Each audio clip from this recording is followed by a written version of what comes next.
রাজধানীর আলাবরে একটি টায়ারকে কেন্দ্র করে ধারালো ছুরি দিয়ে স্ত্রীর সামনেই স্বামীকে হত্যা করেছেন ভুইয়া পরিবহনের চালক সোহেল।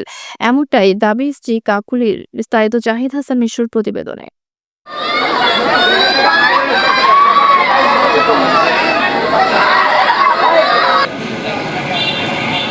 6 বছর আগে নিজের এবং পরিবারের স্বপ্ন পূরণ করতে কিনেন একটি গাড়ি। কে জানতো গাড়ি তার জীবনের কাল হয়ে দাঁড়াবে। গতকাল 25 তারিখ আনুমানিক রাত 8 ঘটিকায় ভুইয়া পরিবহনের মালিক স্বপনকে রাজধানীর আদাবরে ভুইয়া পরিবহন কাউন্টারের সামনে তারই পরিবহনের চালক সোহেল স্ত্রী কাকুলির সামনে স্বামীর স্বপনকে ধারালো ছুরি দিয়ে হত্যার চেষ্টা করেন। ছুরিকাঘাতে আহত স্বপনকে চিকিৎসার জন্য দ্রুত হাসপাতালে নিয়ে যাওয়া হয়। হাসপাতালে যাওয়ার পরে চিকিৎসক স্বপনকে মৃত ঘোষণা করেন। 11 বছর ও 4 বছরের কন্যা সন্তানের আহাজারিতে পুরো এলাকা যেন নিস্তব্ধ। পুরো এলাকা জুড়ে যেন শোকের ছায়া। পরিশেষে স্বপনের হত্যাকারীকে আইনের আওতায় নিয়ে এসে ফাঁসির দাবি জানান স্বপনের স্ত্রী, কন্যা সন্তান, বাবা মা ও এলাকাবাসী। চাক্কা দিতেছে না, এই জন্য আমি বলছি তুই স্টানে থাক, আমি আসতেছি। তুই চাক্কা দিবি না, যেহেতু আমি চাক্কা কেমনি নেই আমি দেখতেছি, এটাই বলছি। আমি পরে আমি স্টানে গেছি, আমার হাজব্যান্ড সহ আমি স্টানে গেছি। ওই পাশে দাঁড়াইছে, আমি ঘুইরা এদিকে কথা বলতেছি, ওইদিকে করে পাড়ায় আমার আয়সা দিতে নিয়েছে যখন, তখন বিপ্লব নামের ভাইটা আমার ওই ধরছে, আমিও দেখি না, পার দিতে নিয়েছে ওইটা আমি দেখি নাই, আমি তো এদিক ঘোরা। যে এটা করছে তার আমি বিচার চাই। আমি এখন চাই যে করছে এই কাজটা তার আমি বিচার চাই।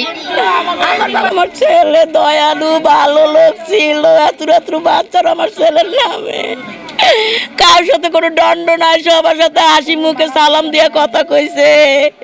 আপনি আশেপাশে জিগান কোনো মানুষের কাছে মহল্লায় পড়াইছে আমার ছেলে। ওর ফাঁসি চাই, এটার বিচার চাই আমরা।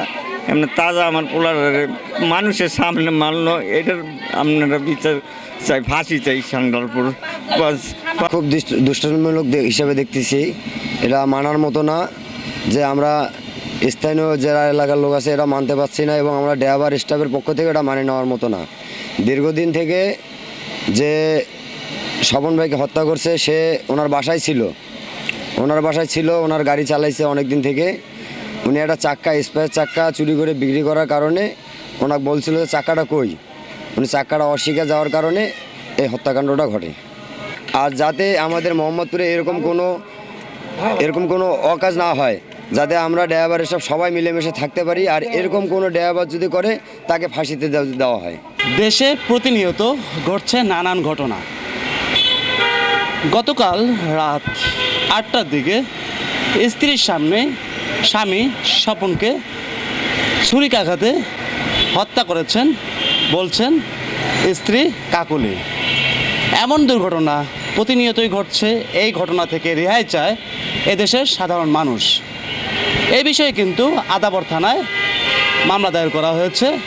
এই ঘটনা যাতে আর না ঘটে সেই বিষয়ে লক্ষ্য কিন্তু রাখতে হবে আইনশৃঙ্খলা বাহিনীদেরকে। Zahid Hasan Mishu, movie Bangla television, Dhaka.